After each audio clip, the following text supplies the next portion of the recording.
Hello everyone, welcome back to RIG&E. This is your host, a random idiot, and today we're going to continue on with our little lore chapter we're on. Well, my voice is wearing out, so bear with me, and it's been a while since I've read out loud. I mean, it's not something you normally do, but I trip over my words sometimes, so if you can bear with me, let's just keep digging through this, and hopefully we can get to gameplay soon enough. After the Geth secure a location, they round up and impale dead and living bodies on mechanical spikes. The spikes rapidly transform these victims into withered husks, extracting water and trace minerals, and replacing them with cybernetics. The cybernetics reanimate the lifeless flesh and tissue, transforming the bodies into mindless killing machines. Some Alliance soldiers refer to the husk-generating spikes as dragon's teeth, a reference to the mythological berserkers who sprang up from the earth wherever the teeth of the dragon Eris were planted. Dragon's teeth and husks bear little resemblance to other pieces of Geth technology. No one is sure why a synthetic race would bother to drain the minuscule amount of recoverable resources from organic corpses, though the value of reusing them as shock troops is obvious. That is definitely a terrifying weapon that they have. I could not imagine to be impaled on that thing, to die slowly, to be turned into a cybernetic monster. Ooh.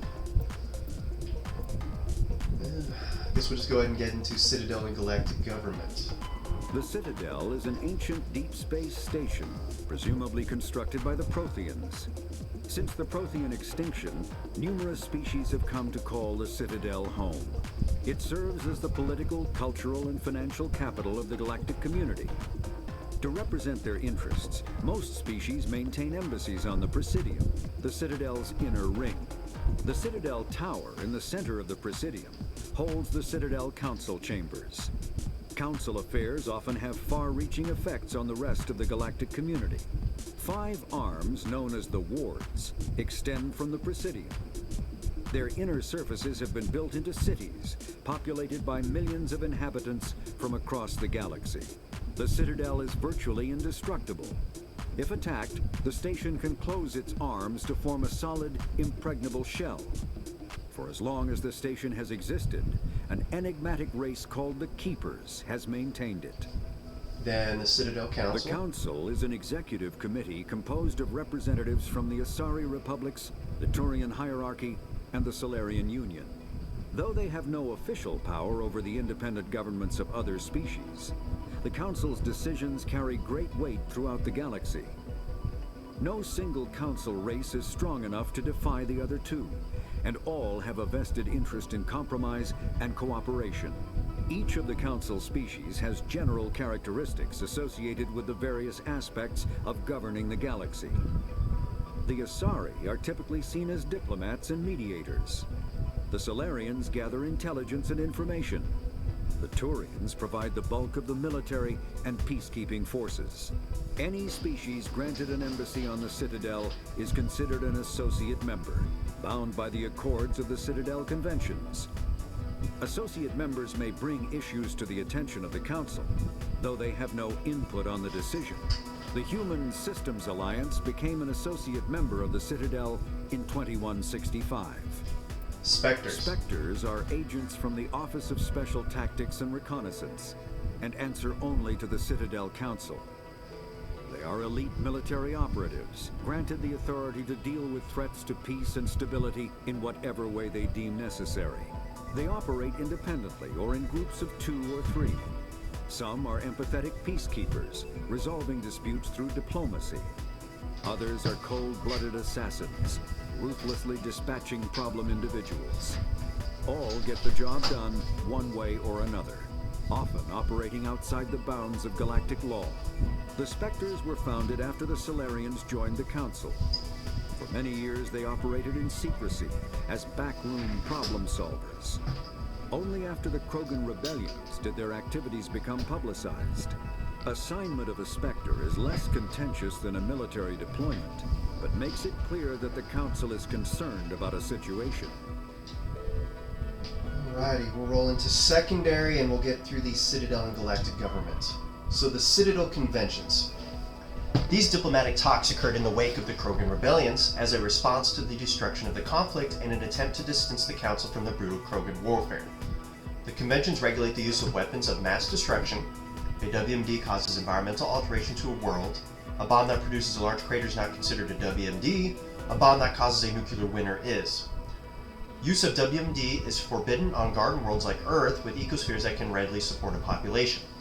If a habitable world is destroyed, it will not be replaced for millions of years. The conventions do not forbid the use of WMD on hostile worlds or in sealed space station environments. Many militaries continue to develop and maintain stockpiles. The conventions graded weapons of mass destruction into tiers of concern. Tier 1 is the greatest threat to galactic peace. Tier 1, large kinetic impactors such as asteroid drops or deorbiting space stations, effectively free and available in any system. In the form of debris left over from planetary accretion, kinetic impactors are the weapon of choice for terrorists and third galaxy nations. Tier 2, uncontrolled self-replicating weapons such as nanotechnology, viral, or bacteriological organisms, von Neumann devices, and destructive computer viruses. These weapons can lie dormant for millennia, waiting for a careless visitor to carry them onto another world. Tier 3, large energy burst weapons such as nuclear antimatter warheads. Tier 4, alien species deliberately introduced to crowd out native forms necessary for the health of an ecosystem. Ecological tampering can take years to bear fruit, making it difficult to prove. Alrighty, then we'll roll into the CSEC of the station. So Citadel Security is a volunteer police service answering to the Citadel Council. The 200,000 constables of CSEC are responsible for maintaining public order in the densely populated Citadel. They also provide pirate suppression, customs enforcement, and search and rescue throughout the Citadel cluster. They have 6 divisions. Enforcement, which are uniformed officers who patrol the Citadel and respond to emergencies. Investigation, detectives who puzzle out the truth behind crimes and bring perpetrators to justice. Customs, they screen thousands of passengers and cargo containers that pass through the Citadel's ports every day. Network, they deal with cyber crimes like identity and copyright theft, hacking and viral attacks, and illegal artificial intelligence. Special response, they deal with hostage situations, bombs, and heavily armed criminals. In the likely event that attackers board the Citadel, they are also the front line of defense, armed with military-grade equipment. Patrol, they are the naval arm, with ships stationed throughout the Citadel cluster. Unlike the other divisions, they are rarely seen at the Citadel, nor do they stay in one place long. So joining CSEC is prestigious. Applications must be sponsored by a Citadel Council or the ambassador of an associate council race. Generally, applicants have many years of distinguished service in the military or police forces of their nation, but an inexperienced applicant with demonstrable talent will be fairly considered. CSEC inspectors are often at odds. Many CSEC members, notably current executive Veneri Palin, believe that allowing inspectors to be above the law is a dangerous practice. The actions of Saren Arterius lend credence to this position. The specters in turn are aggravated when CSEC's dedication to procedure and due process hampers their investigations. Alrighty, the Presidium Ring. The ring is an enclosed loop of park-like space serving as the connection point for the wards. The interior walls are lined with the embassies of influential species and private residences for the galaxy's elite. The Presidium is full of open-air restaurants, bars, and luxurious meeting areas. Gravity is about 1/3 Earth normal. It's not too bad. A holographic sky is projected over the ceiling of the ring. Unlike the 24/7 bustle of the wards, the Presidium maintains a 20-hour day schedule with a 6-hour night, where lights are dimmed and the sky goes through a night cycle. Offices and residencies are often open to the interior. It is not unusual for embassies to have no exterior wall at all.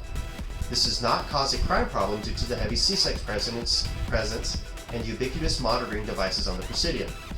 These are quickly identified and apprehended. The ring is located on the Citadel spaceports, being closer to the center of the spin.